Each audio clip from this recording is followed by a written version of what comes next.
Hello students, आप सभी का द अमृत पाठशाला में हार्दिक स्वागत, अभिनंदन एवं वंदन है।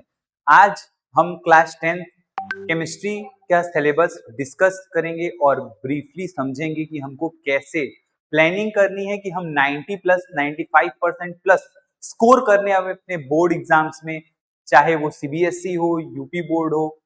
चलिए आइए डिस्कस करते हैं। तो क्लास 10th केमिस्ट्री सिलेबस 2026 और 2027 बैच के लिए हम आज डिस्कस करेंगे क्या क्या पढ़ना है, कैसे कैसे पढ़ना है, हमारी स्ट्रेटजीज क्या क्या होंगी कि हम लोग ज्यादा से ज्यादा मार्क्स स्कोर करें। तो आइए, UP board complete course and exam strategy first chapter आपका है chemical reaction and equations. Chemical reaction and equations.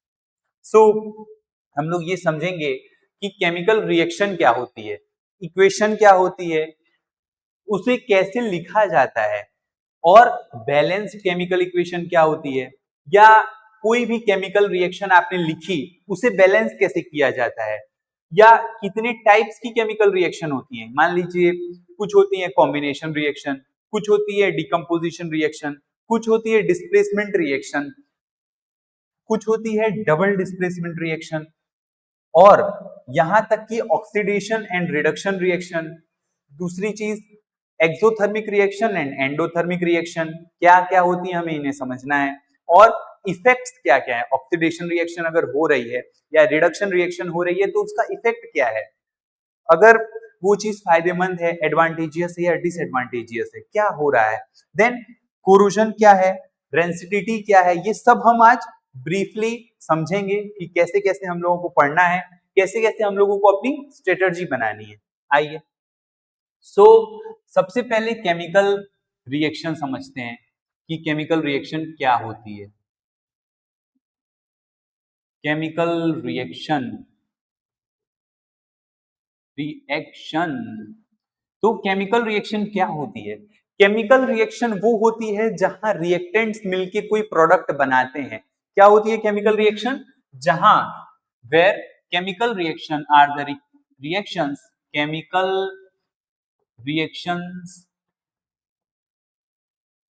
Are the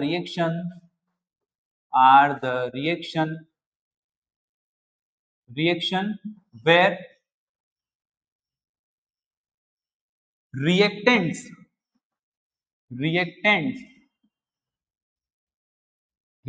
यानी आगे समझेंगे हम लोग क्या होता है रिएक्टेंट्स, मतलब where reactants reacts to form product.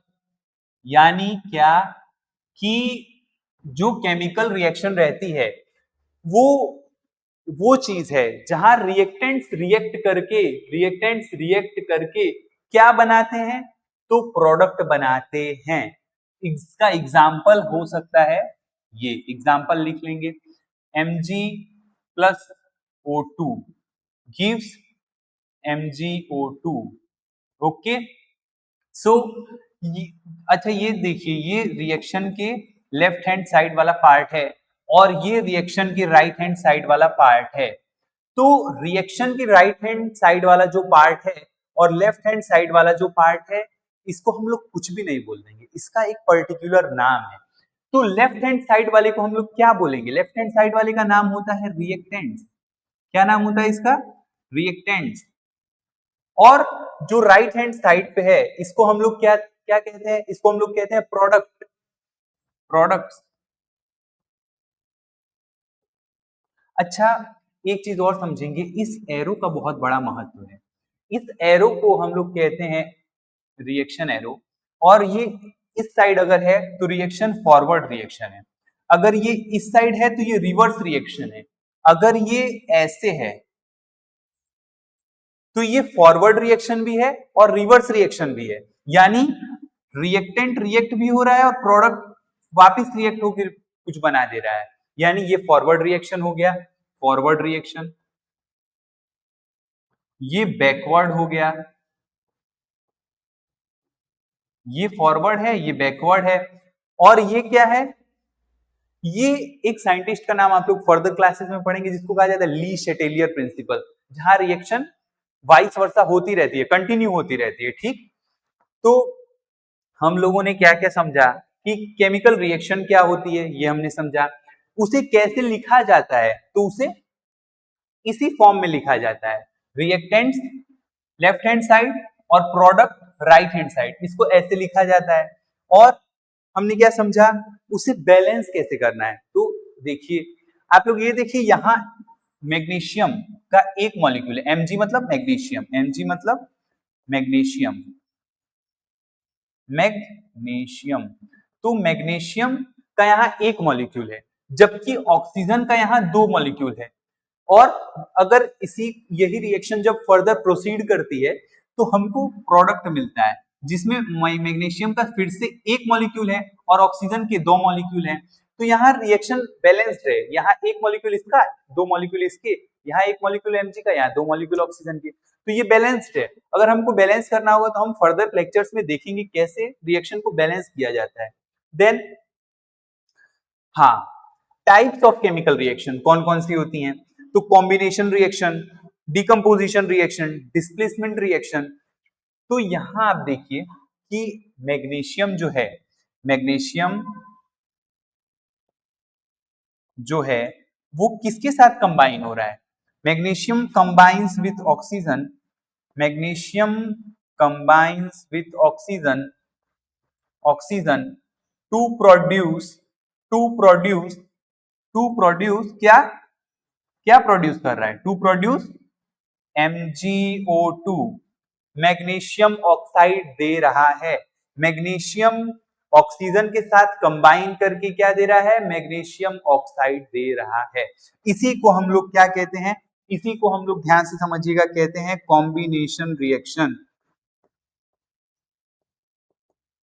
Combination reaction. Okay, ये कॉम्बिनेशन रिएक्शन हो गई। और हम लोगों को क्या समझना है, डीकंपोजिशन रिएक्शन, कैसे कोई चीज डीकंपोज हो रही है। डीकंपोजिशन रिएक्शन का ये भी एग्जांपल हो सकता है, जैसे अगर मैग्नीशियम है, अगर इसी चीज को हम लोग उल्टा लिख दें, अभी हमने क्या लिखा था, Mg plus O2 gives MgO2, तो ये कंबाइंड फॉर्म में है, ये कंबाइंड फॉर्म में, इस जिसको हमने कहा कॉम्बिनेशन रिएक्शन। अगर ये चीज ऐसे लिख दी जाती है,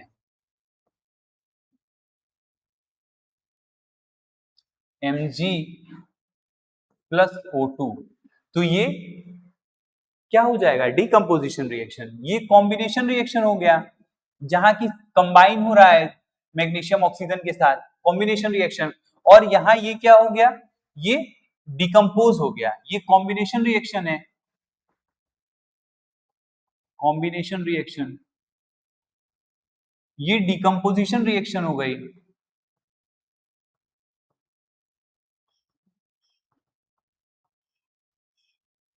डिकम्पोजिशन रिएक्शन हो गई। ओके, देन डिस्प्लेसमेंट रिएक्शन था, डिस्प्लेसमेंट रिएक्शन।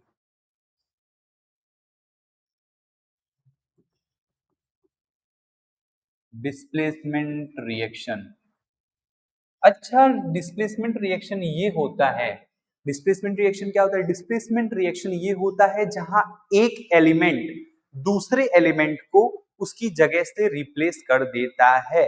अच्छा इसको ध्यान से समझिएगा, डिस्प्लेसमेंट रिएक्शन वो होता है जहां एक एलिमेंट दूसरे एलिमेंट को रिप्लेस कर देता है, जैसे ये रिएक्शन है Fe plus CuSO4 gives Cu plus FeSO4 या FeSO4 प्लस Cu, ऐसे भी लिख सकते हैं आप लोग। ओके, तो क्या है कि यहाँ आयरन है, यहाँ आयरन है इंडिपेंडेंट फॉर्म में। हमने एक सॉल्यूशन होता है कॉपर सल्फेट का CuSO4, जो कि ब्लू कलर का होता है। किस कलर का होता है, blue colour. Copper sulphate solution में हमने आयरन नीडल डाल दी, Fe नीडल डाल दी, Fe नीडल या Fe नील डाल दी, किल्ली डाल दी मतलब। और ब्लू कलर का जो कॉपर सल्फेट सॉल्यूशन था वो किस कलर में बदल जाएगा, turns into green colour, turns into green colour. किस कलर में हो जाएगा, ग्रीन कलर। यहाँ क्या हो रहा है, यहाँ ये हो रहा है कि आयरन जो है उसने कॉपर सल्फेट में से कॉपर को डिस्प्लेस कर दिया है, हटा दिया है। तो हमारे पास क्या बन जाएगा, कॉपर इंडिपेंडेंट फॉर्म में हो जाएगा और ये जो कलर है वो ग्रीन हो जाएगा, ब्लू से ग्रीन हो जाएगा। देन हमने क्या समझा, केमिकल रिएक्शन समझ ली, केमिकल इक्वेशन को कैसे लिखा जाता है, बैलेंस्ड केमिकल इक्वेशन क्या होती है, टाइप्स क्या क्या है, combination reaction, decomposition reaction, displacement reaction, सब हमने समझ लिया। अब डबल डिस्प्लेसमेंट रिएक्शन किस चिड़िया का नाम है? तो डबल डिस्प्लेसमेंट रिएक्शन वो होता है जहां जैसे आयरन ने कॉपर को डिस्प्लेस किया, वैसे ही कोई भी दो एलिमेंट रहेंगे जो कि रिएक्टेंट से प्रोडक्ट को दो एलिमेंट को डिस्प्लेस कर देंगे, इसी को हम लोग क्या कहेंगे, double displacement reaction. Oxidation reaction and reduction reaction, अब क्या होता है आइए समझते हैं ध्यान से। Oxidation reaction, oxidation reaction, oxidation reaction वो होता है जहां गेन ऑफ ऑक्सीजन होता है, उसी रिएक्शन को हम लोग ऑक्सीडेशन रिएक्शन बोलते हैं। Gain of oxygen is known as gain of, gains कोई शब्द नहीं है, gain of oxygen, oxygen is known as oxidation reaction. Gain of oxygen is known as oxidation reaction. वैसे ही loss of oxygen is known as reduction reaction. Reduction reaction में क्या होगा, reduction reaction में क्या होगा, लॉस ऑफ ऑक्सीजन, क्या होगा, loss of oxygen is known as reduction reaction. Reduce हो रही है, कोई चीज रिड्यूस हो रही है, यानी किसी चीज में ऐड हो रहा है अगर ऑक्सीजन तो ऑक्सीडेशन है, और किसी चीज में से ऑक्सीजन निकल रहा है तो वो रिडक्शन है, ठीक। देन क्या है, exothermic and endothermic reaction. Exothermic reaction वो रिएक्शन होती है जिसमें से हीट रिएक्शन में से बाहर निकलती है, और एंडोथर्मिक रिएक्शन वो रिएक्शन होती है जिसमें हीट इवॉल्व होती है, यानी अंदर आती है, यानी कोई सॉल्यूशन गर्म हो जाएगा, कोई सॉल्यूशन ठंडा रह जाएगा। देन ये हमने पढ़ा exothermic and endothermic reaction. Then effects of oxidation, oxidation के इफेक्ट क्या क्या है, अगर यहां गेन हुआ है, अगर ऑक्सीजन गेन हुआ है ऑक्सीडेशन रिएक्शन में, देन उसके बेनिफिट्स क्या क्या है, उसके इफेक्ट क्या क्या, अगर एडवांटेज है तो क्या है, डिसएडवांटेज है तो क्या है, ये हम समझेंगे। वैसे ही कोरोजन क्या होता है, रेंसिडिटी क्या होता है, ये सारे कॉन्सेप्ट हमको चैप्टर नंबर 1 में पढ़ने हैं। सो एक अगर आयरन की बात की जाए, आयरन Fe की एक रॉड है, अगर मान लीजिए, तो ये रस्ट पकड़ लेती है। अगर हम लोग खुले एनवायरनमेंट में रहते हैं, ओपन एनवायरनमेंट में अगर रखते हैं तो ये क्या होता है, रस्ट पकड़ लेता है, FeO2 बना देता है, इसको कोरोजन कहा जाएगा। रेंसिडिटी ऐसे ही हम समझेंगे। देन आपका चैप्टर नंबर 2 क्या है, acid base and salt, acid base and salt. तो इसकी प्रॉपर्टी क्या क्या होती है, एसिड की क्या प्रॉपर्टी है, बेस की क्या प्रॉपर्टी है, सॉल्ट की क्या प्रॉपर्टी है, इसके इंडिकेटर्स क्या क्या है, यानी अगर एसिड है तो हम कैसे जान पाएंगे कि कोई चीज एसिड है, कोई चीज बेस है, या कोई वो है क्या, वो सॉल्ट है क्या है। केमिकल प्रॉपर्टीज क्या क्या है एसिड की, अगर एसिड है तो हम कैसे जानेंगे केमिकली कि वो एसिड है, अगर वो बेस है तो हम कैसे जानेंगे कि वो बेस है। देन उसकी रिएक्शन आपस में अगर हम करा रहे हैं एसिड और बेस की, तो हमें रिएक्टेंट्स जो हमने लिखे थे, तो प्रोडक्ट हमको क्या क्या मिलता है ये हम देखेंगे, प्रोडक्ट क्या मिलता है। न्यूट्रलाइजेशन रिएक्शन क्या होता है ये हम देखेंगे, कि कोई अगर रिएक्टेंट और प्रोडक्ट मिलके न्यूट्रलाइजेशन रिएक्शन कर रहा है तो वो हो रही है, कैसे हो रही है, पीएच स्केल क्या है। देन नेक्स्ट टॉपिक है importance of pH in everyday life. Salt क्या क्या होते हैं, क्या होता है सॉल्ट, कॉमन सॉल्ट क्या होता है, सोडियम हाइड्रोक्साइड क्या होता है, ब्लीचिंग पाउडर क्या होता है, बेकिंग सोडा क्या होता है, वॉशिंग सोडा क्या होता है, प्लास्टर ऑफ पेरिस क्या होता है। तो इसको आइए डीपली समझते हैं। फर्स्ट क्या समझेंगे, एसिड बेस एंड सॉल्ट क्या होता है। एसिड्स क्या होता है, बेस क्या होता है,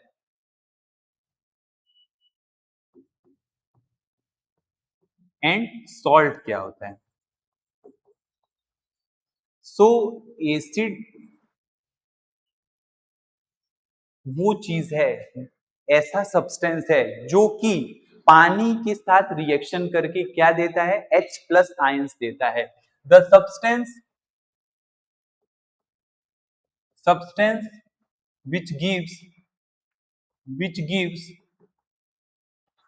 H plus ions in the presence of water, यानी कि पानी के मौजूदगी में जो H प्लस आयन देने वाला सब्सटेंस है, the substance which gives H plus ions in the presence of water is termed as acid. ये तो हो गई एसिड। अगर कोई आपसे पूछता है एसिड क्या है बताइए, तो आपको यही बताना है। देन बेस क्या होता है, बेस क्या होता है, एग्जैक्ट इसका सेम होता है, बट बेस में क्या मिलेगा हमको, द सब्सटेंस विच गिव्स, यानी क्या दे रहा है, ये दे रहा है OH नेगेटिव आयंस। यहां आयंस का खेल है, यहां H प्लस मिलेगा, यहां OH माइनस मिलेगा। OH minus ions in the presence of water is termed as in the presence of water is termed as base।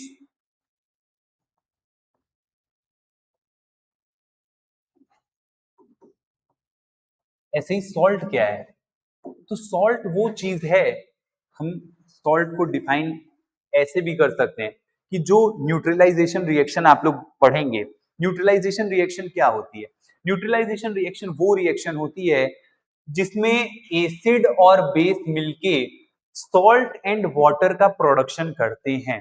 तो सॉल्ट समझने से पहले हम लोग एक बार न्यूट्रलाइजेशन रिएक्शन समझ लेते हैं, तो हमारे लिए इजी रहेगा। Neutralisation reaction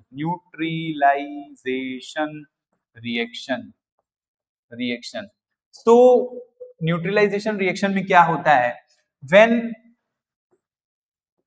acid and base reacts with each other reacts with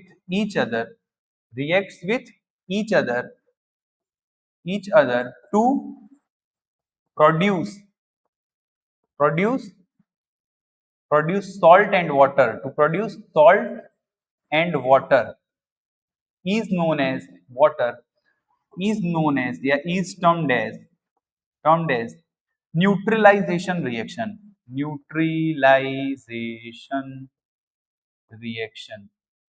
एक रिएक्शन भी आप लोग याद कर लीजिए, जैसे HCl है, ये स्ट्रॉन्गेस्ट एसिड है, HCl या H2SO4 कुछ भी आप लोग लिख सकते हैं। HCl प्लस बेस अगर NaOH ले लीजिए, सोडियम हाइड्रोक्साइड जिसको कहा जाता है, क्या कहा जाता है, सोडियम हाइड्रोक्साइड। और ये क्या है, hydrogen chloride reacts with sodium hydroxide. तो क्या दे रहा है ये देगा आपको NaCl प्लस H2O। अगर आप लोग ध्यान से देखेंगे तो ये एसिड है, ये बेस है, और यही सॉल्ट है NaCl। सॉल्ट कहां से मिला, सॉल्ट हमें मिला when acid react with base, यानी जब एसिड बेस से रिएक्ट कर रहा है तो क्या दे रहा है, प्रोड्यूस सॉल्ट एंड वाटर। पानी भी तो, water is the by product, water हमको बाय प्रोडक्ट में मिल रहा है जब एसिड और बेस रिएक्ट कर रहे हैं। बट सारी रिएक्शन ऐसी नहीं होती है, आगे हम लोग समझेंगे किस किस रिएक्शन में हमको सॉल्ट एंड वाटर मिलता है, किसमें हमें स्ट्रॉन्ग एसिड वीक बेस मिल जाएगा, किसमें हमें स्ट्रॉन्ग बेस वीक एसिड मिल जाएगा। तो बेसिकली अभी ये समझिए आप लोग, एसिड क्या होता है, बेस क्या होता है, न्यूट्रलाइजेशन रिएक्शन क्या होती है, कि हमें सॉल्ट कैसे मिला, सॉल्ट ऐसे मिला, कैसे मिला, formation of salt. When neutralisation reaction होती है जब, तब हमें सॉल्ट मिलता है, सॉल्ट फॉर्मेशन। तो हमने क्या क्या समझा? हमने समझा properties of acid, base and salt. Acid, base and salt की प्रॉपर्टी समझी। एसिड की प्रॉपर्टी ये है, बेस की प्रॉपर्टी क्या है? OH माइनस आयन, एसिड की property H plus ions. Neutralisation reaction, acid और बेस रिएक्ट करके पानी और नमक देते हैं, टर्म्ड एज न्यूट्रलाइजेशन रिएक्शन। और सॉल्ट फॉर्मेशन समझा हमने कि नमक कैसे बन रहा है। तो नमक कैसे बनेगा? When acid reacts with base gives salt plus water. और हमें क्या समझना है? और हमने समझा न्यूट्रलाइजेशन रिएक्शन, हमने समझ लिया। Reaction of acid and base, acid और बेस का रिएक्शन किया तभी तो न्यूट्रलाइजेशन रिएक्शन आई। देन पीएच स्केल क्या होता है? पीएच स्केल वही है कि हमें ये आइडेंटिफाई करना है कि which things are acid and which substance are base, यानी कौन सी चीज है जो कि एसिड है और कौन सी चीज है जो कि बेस है, हमें ये समझना है। वो पीएच स्केल बताती है। पीएच स्केल की अगर आप लोग डेफिनेशन लिखना चाहें तो ये लिख सकते हैं कि पीएच स्केल सबसे पहले तो दिया था सोरेनसन साइंटिस्ट ने। सोरेनसन साइंटिस्ट ने दिया था, कब दिया था? सोरेनसन साइंटिस्ट ने दिया था 1909 में, 1909 में सोरेनसन ने पीएच स्केल को डिफाइन किया था। पीएच स्केल क्या है? PH scale is the negative logarithm ion of the hydrogen ion. तो पीएच स्केल से हमें क्या पता चलता है कि either the substance is acid और द सॉल्ट, अरे और द बेस। तो पीएच स्केल ये हो गई। और क्या पढ़ना है हमें? Importance of pH in everyday life. अच्छा, अगर पीएच का इंपॉर्टेंस समझना है एवरीडे लाइफ में, और हमें क्या खाना है क्या नहीं खाना है, ये कैसे पता चलेगा? ये पीएच से पता चलेगा। अगर हम बात करें सिट्रस की, सिट्रस क्या होता है? Citric acid. सिट्रिक एसिड की अगर बात करें, जो कि किसमें से मिलता है? लेमन में से मिलता है, नींबू। लेमन में से जो सिट्रिक एसिड मिलता है, सिट्रिक एसिड, लेमन में से क्या मिलता है? Citric acid. सिट्रिक एसिड जो है वो एसिड है या बेस है? एसिड तो मैंने लिख दिया तो आप लोग समझ जाएंगे, बट लेमन एसिडिक है या बेसिक है, ये कैसे समझेंगे? ये हमें पीएच स्केल ही आइडेंटिफिकेशन का पॉइंट बताती है कि हम कैसे समझेंगे कि कोई चीज एसिड है या बेस है। देन लेमन हो गया, सिट्रिक एसिड। अब मिल्क की क्या पीएच है? दूध खट्टा होता है कि मीठा होता है? देन शुगर, शुगर कैसा है, कैसी चीज है? देन हम लोगों को अगर एसिड बेसिक पीएच में अगर डिफरेंशिएट करना हो तो ऐसी और भी चीजें हैं। तो ये पीएच का महत्व है। देन सॉल्ट क्या है? सॉल्ट तो हमने समझा कैसे फॉर्म हो रहा है। अब हम देखेंगे सॉल्ट होता क्या है। कॉमन सॉल्ट क्या है? कॉमन सॉल्ट को हम लोग क्या बोलते हैं? NaCl। क्या कहा जाता है? NaCl, sodium chloride. Sodium chloride. Then sodium hydroxide, ये बेस है, स्ट्रॉन्ग बेस है। सोडियम हाइड्रोक्साइड NaOH, NaOH यानी सोडियम हाइड्रोक्साइड। ब्लीचिंग पाउडर क्या होता है जिससे हम लोग कपड़े धोते हैं? बेकिंग सोडा क्या होता है? अच्छा, ब्लीच, ब्लीच यानी ये कलर उड़ाता है। बेकिंग सोडा यानी ये क्या करेगा? मॉलिक्यूल बना देगा अंदर, जो हम लोग खाने में डालते हैं। वॉशिंग सोडा क्या है? जिसे हम लोग कपड़े धोने में, हाथ धोने में यूज किया जाता है। प्लास्टर ऑफ पेरिस, जिसे हम लोग CaSO4 1/2H2O भी कहते हैं। प्लास्टर ऑफ पेरिस क्या होता है? प्लास्टर ऑफ पेरिस POP जिसको कहा जाता है, जो घर में भी आप लोग कराते हैं। आपका हाथ अगर फ्रैक्चर हो जाता है तो डॉक्टर जिप्सम की पट्टी बांध देता है, तो POP, प्लास्टर ऑफ पेरिस। इस सब चीजों के बारे में हम लोग डिस्कस डिटेल में करेंगे जब हम आगे चैप्टर्स पढ़ेंगे। Then chapter number 3, metals and non metals. Okay, तो मेटल्स एंड नॉन मेटल्स क्या क्या है? जैसे हमने देखा कि एसिड, बेस और सॉल्ट की क्या क्या है, क्या क्या पढ़ना है। सो मेटल्स कैसे हैं, उनके बारे में क्या पढ़ना है, ये देखा जाए। फिजिकल प्रॉपर्टीज ऑफ मेटल, कि मेटल की फिजिकल प्रॉपर्टीज क्या क्या है। Physical properties of non metals, non metal की फिजिकल प्रॉपर्टी क्या क्या है, यानी ऐसी कौन सी चीज है जो मेटल को मेटल बनाए रखती है और नॉन मेटल को नॉन मेटल बनाए रखती है। केमिकल प्रॉपर्टीज ऑफ मेटल्स क्या क्या है, यानी ये तो फिजिकल प्रॉपर्टी हो गई जो छूने से, देखने से पता चलती है, बट केमिकल प्रॉपर्टीज क्या क्या है, जो कि उसका केमिकल नेचर है। रिएक्शन ऑफ ऑक्सीजन, रिएक्ट कैसे कर रहा है ऑक्सीजन से, रिएक्शन दोनों की, मेटल की भी और नॉन मेटल की भी, ये हम लोग देखेंगे। रिएक्शन विथ वाटर, ऑक्सीजन से रिएक्ट किया, वाटर से रिएक्ट किया। रिएक्शन विथ एसिड, एसिड से रिएक्ट करने पे क्या बना रहा है, reaction with other metal salt, other metal के सॉल्ट से अगर metal and non metal react कर रहे हैं तो क्या फॉर्मेशन होगा, क्या प्रोडक्ट हमको मिलेगा। रिएक्टिविटी सीरीज हमको देखनी है। जैसा कि हमने देखा कि क्या देखा, हमने देखा कि जो Fe यानी आयरन है, आयरन जो कॉपर सल्फेट में से कॉपर को डिफ्यूज कर दे रहा है और डिस्प्लेस कर दे रहा है और आयरन सल्फेट बना दे रहा है। सो ये क्या है, Fe भी तो एक मेटल है, iron is the metal, copper is the metal, sulphate element है सल्फर। तो ये क्या हो रहा है ऐसा कि वो कैसे रिएक्ट कर रहा है, यानी रिएक्टिविटी क्या है उसकी, जैसे रिएक्टिविटी सीरीज क्या है, मतलब कौन से एलिमेंट कितने पावर के हैं कि किस पावर के एलिमेंट को वो डिफ्यूज कर सकते हैं। जैसे अगर यहाँ आयरन कॉपर से ज्यादा शक्तिशाली नहीं होता, यानी कॉपर से ज्यादा रिएक्टिव नहीं होता, देन कैसे ये कॉपर को डिस्प्लेस कर सकता था। तो ये हम लोग पढ़ेंगे रिएक्टिविटी सीरीज में। डिस्प्लेसमेंट रिएक्शन हम लोग यहाँ भी पढ़ेंगे, जो कि चैप्टर नंबर 1 में हमने देखा। आयोनिक कंपाउंड क्या क्या होता है, प्रॉपर्टीज क्या क्या है आयोनिक कंपाउंड की, एक्सट्रैक्शन ऑफ मेटल्स, यानी मेटल कैसे निकाले जाते हैं, ये हम लोगों को देखना है।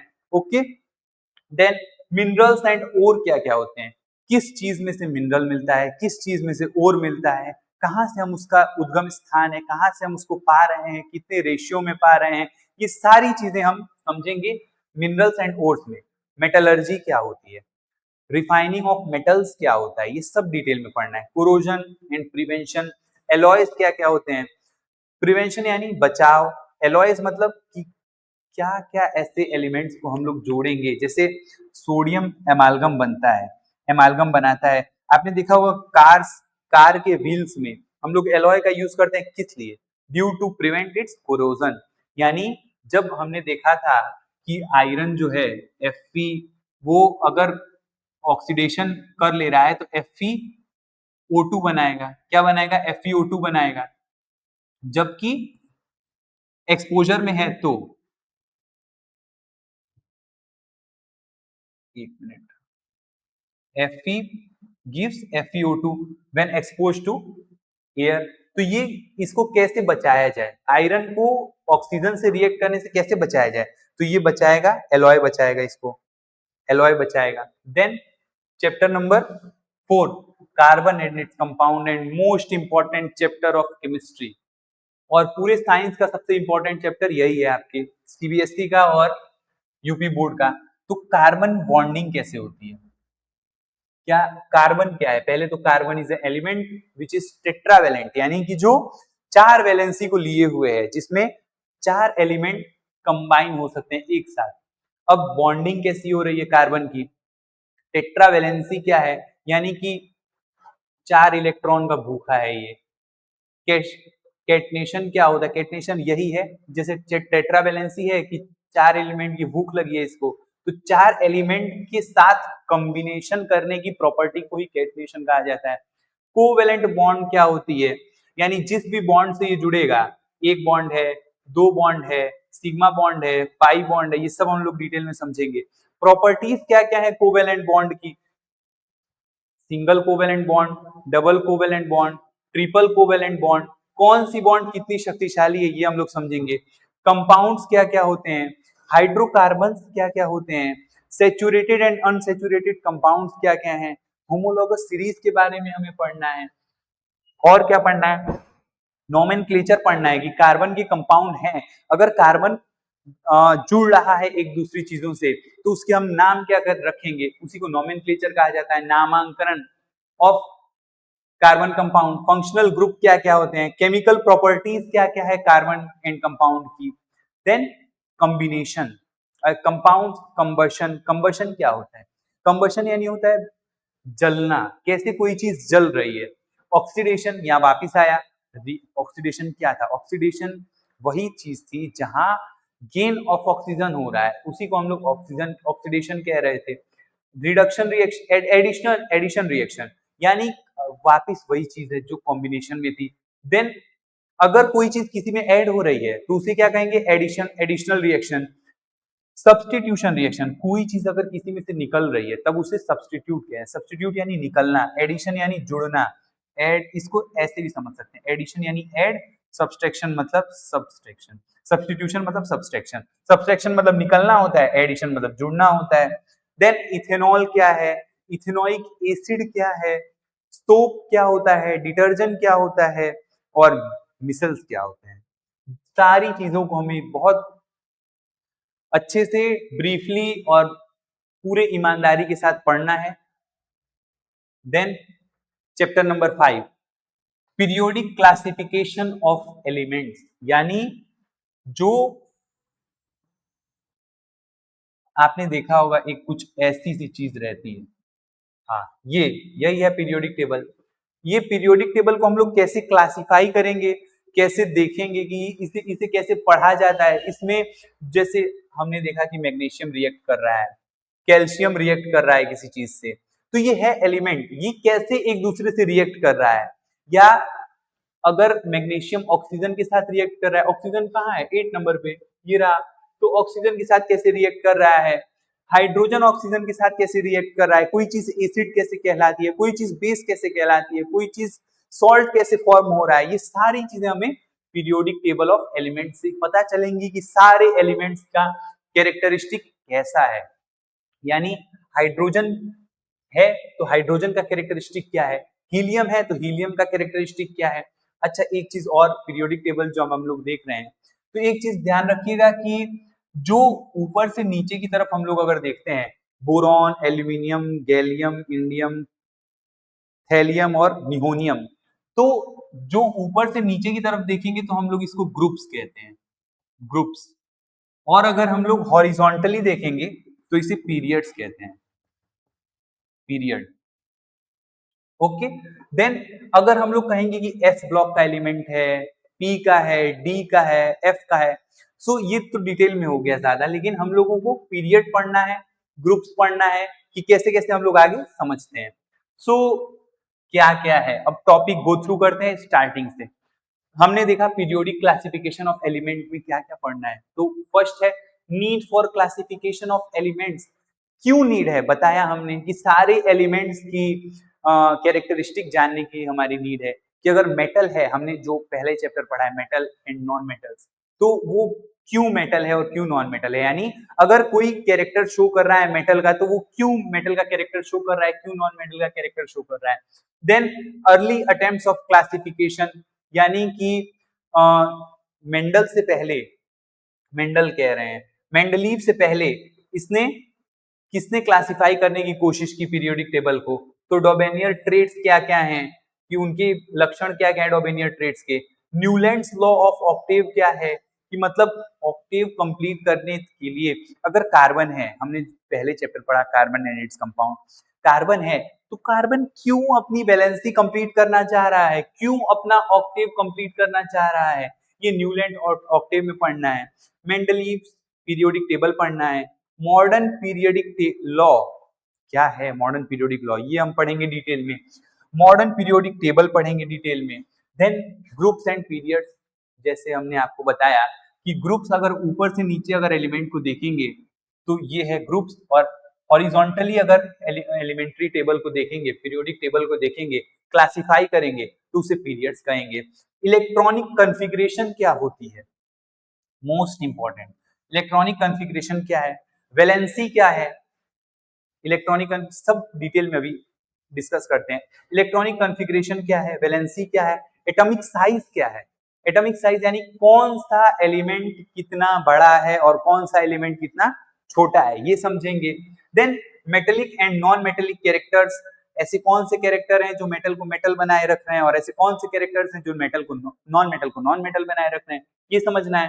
कैरेक्टर क्या क्या है, पीरियोडिक ट्रेंड क्या है, देन आइए समझते हैं। सो हम्म हम्म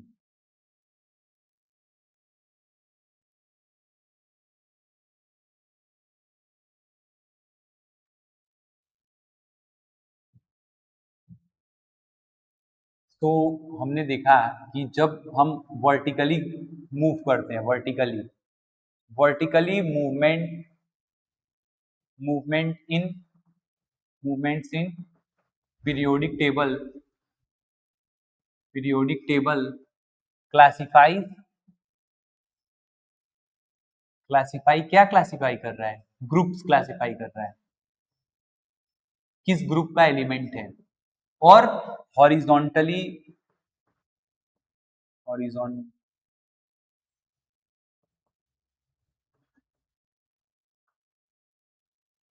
हॉरिजॉन्टली मूवमेंट क्या होगी? अगर हॉरिजॉन्टल हम मूवमेंट करते हैं इन पीरियोडिक टेबल, तो हम क्या क्लासिफाई करते हैं? हम क्लासिफाई करते हैं पीरियड्स को। मतलब ये जो आपका पीरियोडिक टेबल है, अगर हम लोग ऐसे स्टडी करते हैं किसी भी पीरियोडिक टेबल की, तो उसे ग्रुप्स कहा जाएगा। अगर वर्टिकली हम ऊपर की तरफ से नीचे आते हैं तो इन्हें ग्रुप्स कहा जाएगा। जबकि हम यहां से ऐसे जाते हैं, अगर ऐसे ऐसे स्टडी करते हैं, तो इसे पीरियड्स कहा जाएगा। ये सारे एलिमेंट्स को रटने का क्या तरीका है, इसे कैसे याद किया जा सकता है? 118 एलिमेंट है यहाँ, 1 से लेके आप लोग 118 एलिमेंट्स हैं टोटल। इन्हें कैसे याद रखना है, ये सारी चीजें हम डिस्कस करेंगे। और ये ऐसे याद नहीं करना है जैसे मतलब कि hydrogen, helium, lithium, beryllium, boron, carbon, nitrogen, oxygen, fluorine, neon, ऐसे नहीं याद करना है। हमें इसे पीरियड्स और ग्रुप के अकॉर्डिंग याद करना पड़ेगा। तो इसकी शॉर्ट ट्रिक्स भी है जो कि हम इसी चैनल के माध्यम से आपको बताएंगे। हाइड्रोजन, लिथियम, सोडियम, पोटेशियम, अगर इसको याद करना होगा तो हम लोग कैसे याद करेंगे? है लीना की रब से फरियाद।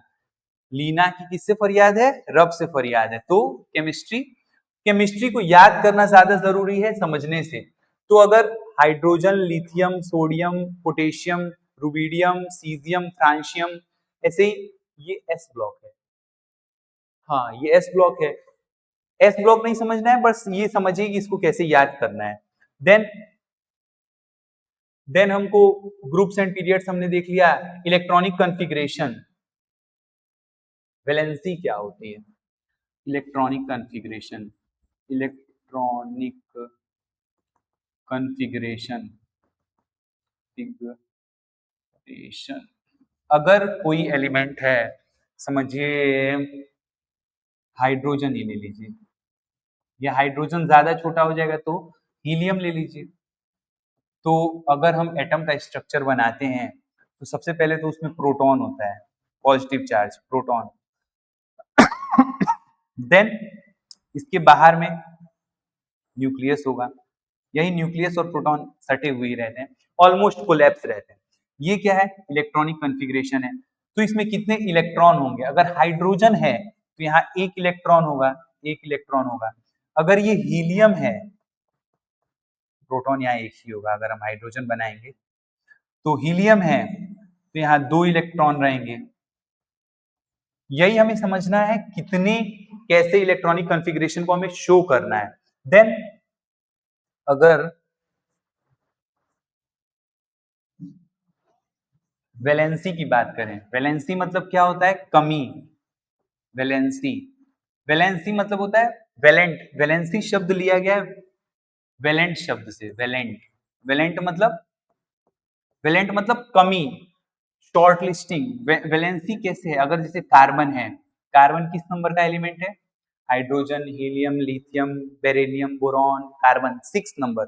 तो 6 नंबर पे जब लाई कर रहा है, अगर हम इसकी इलेक्ट्रॉनिक कॉन्फ़िगरेशन बनाएंगे, अगर इसकी हम इलेक्ट्रॉनिक कॉन्फ़िगरेशन बनाएंगे तो ये कैसा बनेगा? तो अगर 6 नंबर पे है, ये नंबर 6, इसका एटॉमिक नंबर 6 है। अगर हम कार्बन को बनाते हैं 2 3 4 5 6, तो 1 2 3 4 5 और एक 6। सही है ये? ये गलत है, ऐसे नहीं होगा। ये होगा कैसे? प्रोटॉन बीच में रहेंगे हमेशा, लेकिन फर्स्ट जो होगी शेल, इसमें हम लोग सिर्फ 2 इलेक्ट्रॉन भरेंगे, एक ये दो। अगर अच्छा, इलेक्ट्रॉनिक कॉन्फ़िगरेशन लिखने का तरीका ये होता है, फर्स्ट हम लोग 2 8 8 8 16 32 ऐसे इलेक्ट्रॉन्स को फिल करेंगे। देन फर्स्ट कॉन्फ़िगरेशन में 2 इलेक्ट्रॉन फिल हुए, फिर 8 फिल करने हैं टू कंप्लीट द ऑक्टेव।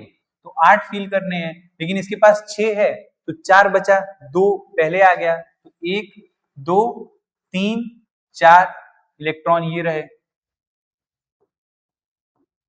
रहे इलेक्ट्रॉन। तो इस तरीके से इसकी इलेक्ट्रॉनिक कॉन्फ़िगरेशन बनेगी। ठीक, तो अगर जैसे 4 इलेक्ट्रॉन है इसके आउटर शेल में, तो अभी भी इसके पास 8 कंप्लीट करना है ना, 8 बचे हैं, 8 4 वैलेंसी है, इसी को हम लोग कहेंगे वैलेंसी, कमी, अपूर्णता।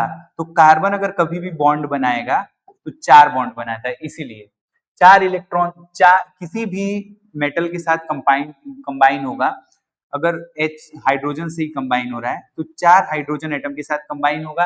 क्यों? क्योंकि उसे 4 इलेक्ट्रॉन्स की जरूरत होती है।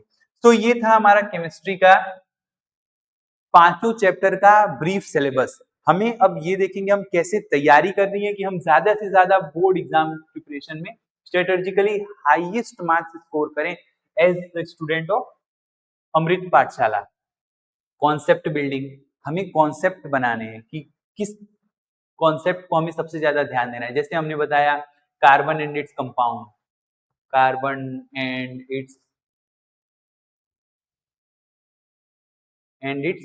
कंपाउंड में सबसे ज्यादा वेटेज है कार्बन एंड इट्स कंपाउंड।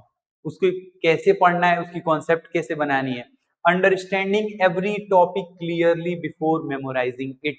अच्छा, कोई चीज तोते की तरह हमें रटने से बजाय उसे क्लियरली अंडरस्टैंड करना है। एक चीज और बच्चों ध्यान से समझिएगा बिल्कुल, कि अगर कोई सब्जेक्ट आपको अच्छा लगता है तो आप उसे इतना नहीं पढ़ना है कि दूसरे सब्जेक्ट रह जाएं। अगर आपको बायो पसंद है तो आप ये नहीं कि सिर्फ बायो पढ़ेंगे, केमिस्ट्री का आपका पार्ट रह जाएगा। केमिस्ट्री पसंद है तो फिजिक्स रह जाएगा।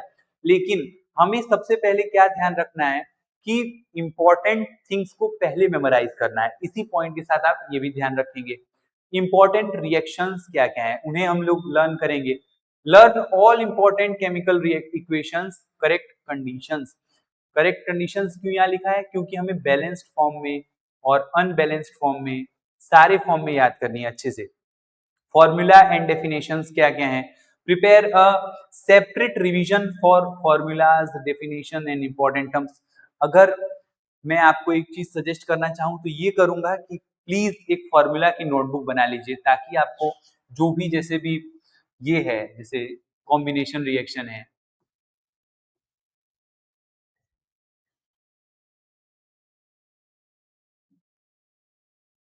जैसे एक नोटबुक बनाइए तो कॉम्बिनेशन रिएक्शन के लिए, माने जिसमें सारे रिएक्शन लिखे हैं, डिकम्पोजिशन रिएक्शन आ जाए उसी में, सारे फॉर्मूले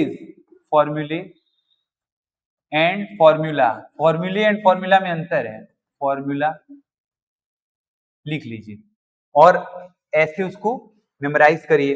देन डायग्राम एंड स्ट्रक्चर बना के कि सारे का इलेक्ट्रॉनिक कॉन्फ़िगरेशन, रिएक्शन, सब चीज सही रहे। Practice important diagram, structure and representation.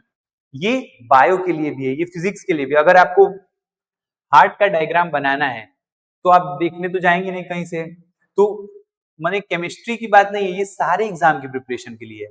Diagram, structure, practice important diagram, structure and representation, कि हमें कैसे उसको रिप्रेजेंट करना है। जैसे मोस्ट फेमस क्वेश्चन है ह्यूमन रिप्रोडक्शन से आता है, तो उसका डायग्राम बनाइए, तो ये भी हमें याद रखना है। Previous year questions, PYQs most important, PYQs हमें ध्यान से सॉल्व करने हैं, याद करने हैं। Solve chapter wise PYQs and identify repeatedly asked questions, बहुत इंपॉर्टेंट चीज कि हमें पहले ये देखना है कि इंपॉर्टेंट टॉपिक्स क्या क्या है। जैसे हमने पहले बताया कि आपको बायो पसंद है तो सिर्फ ये नहीं कि बायो पढ़ते जा रहे हैं, बायो पढ़ते जा रहे हैं, केमिस्ट्री पसंद है तो केमिस्ट्री पढ़ रहे हैं। मोस्ट इंपॉर्टेंट और मोस्ट रिपीटेडली आस्क्ड क्वेश्चन, यानी जो बार बार पूछे जाने वाले क्वेश्चन है आपको ये पढ़ना है। देन एक्सपेक्टेड क्वेश्चन क्या क्या है कि क्या इस बार आ सकता है ब्लूप्रिंट देख के। Then prepare important question according to latest examination pattern, जो आपका लेटेस्ट एग्जामिनेशन पैटर्न है उस हिसाब से आपको तैयारी करनी है, रिवीजन करना है। एक चीज ध्यान रखिएगा, revision is the mother of memory. क्या? Revision is the mother of memory, यानी अगर आप रिवाइज नहीं कर रहे हैं तो आप ये भूल जाइए कि आप अच्छा परफॉर्म करेंगे। आपने एक बार सिलेबस पढ़ लिया, बहुत अच्छे से पढ़ लिया, 100% आप स्कोर कर रहे हैं, बट आप इस गलत फहमी से बाहर आ जाइए कि आप विदाउट रिवीजन क्लास टॉप करेंगे। That's difficult point. तो रिवीजन बहुत ध्यान से करना है। देन क्या है, revise every chapter multiple times before the board examination. Board exam लिखने से पहले, चाहे वो यूपी बोर्ड हो, सीबीएसई बोर्ड हो, लिखने से पहले आपको मल्टीपल रिवीजन करना है एक टॉपिक का। देन यहाँ हमने ब्रीफली देखा कि हमें क्या क्या केमिस्ट्री में पढ़ना है, कैसे पढ़ना है, और हमने बोर्ड एग्जाम की स्ट्रेटजी डिफाइन की कि कैसे कैसे हम मेमोराइज कर सकते हैं अच्छे से, कैसे कैसे हम देख सकते हैं। तो आज के लिए thank you friends, thank you.